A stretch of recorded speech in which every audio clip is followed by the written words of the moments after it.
Standards 4 and 5. Yes, ma'am. So number 1, does the candidate understand subject area concepts and tools of inquiry to make the content accessible and attainable to all students? I did a 3. I'm not sure what I had on these questions, but I know down here when they were explaining, and there was one case where they said a system that wasn't really relevant. You did a good job saying, well, I can see how you said that, but what about? Okay. Instead of just shutting them down. Yeah, that was good. I'm not sure what I meant when I had asked questions, but I did do a 3 in this one. And the second question was, does the candidate use appropriate instructional resources that are comprehensive, accurate, and appropriate for students? I had a 3 in that one too.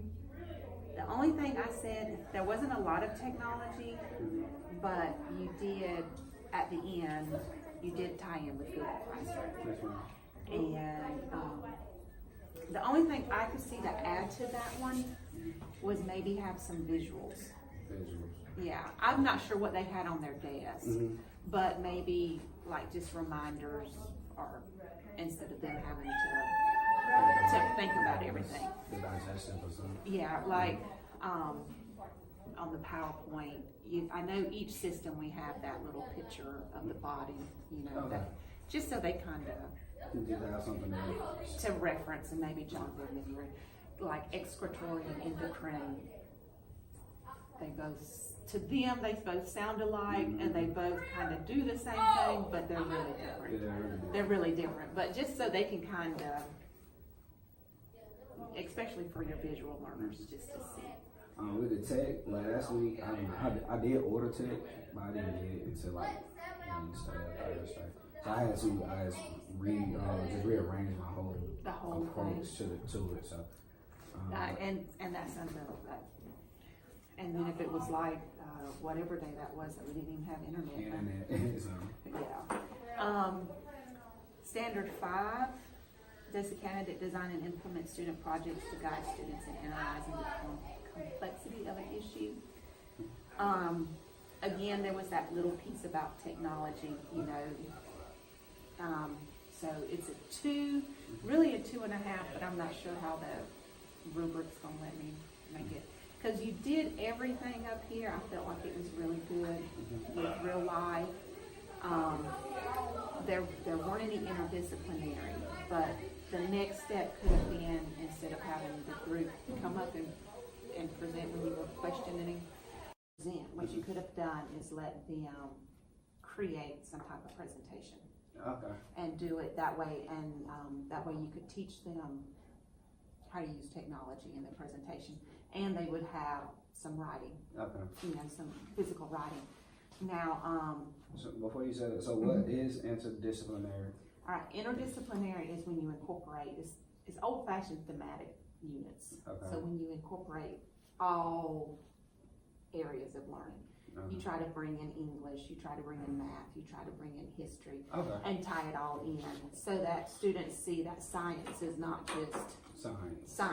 Okay. That you do writing in science, you do reading in science. There's math, there's history, it's all connected instead of just separate. Right. Okay, cool. And when you bring in real world situations and you bring in everything else, they can kind of see how what they're doing in school is all related to each other.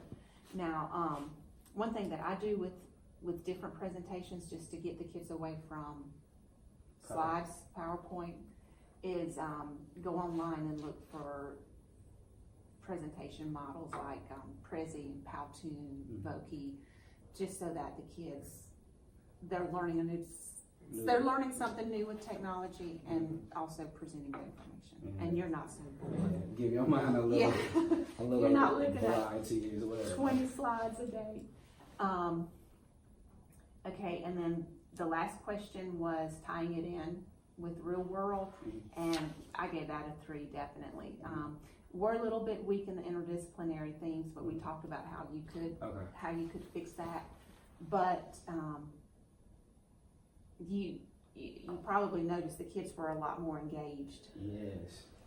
Yeah, that was one of the biggest things, like, even though it wasn't a big fancy show or a big, technology here and there, everybody was like genuinely interested in what was going on in class today.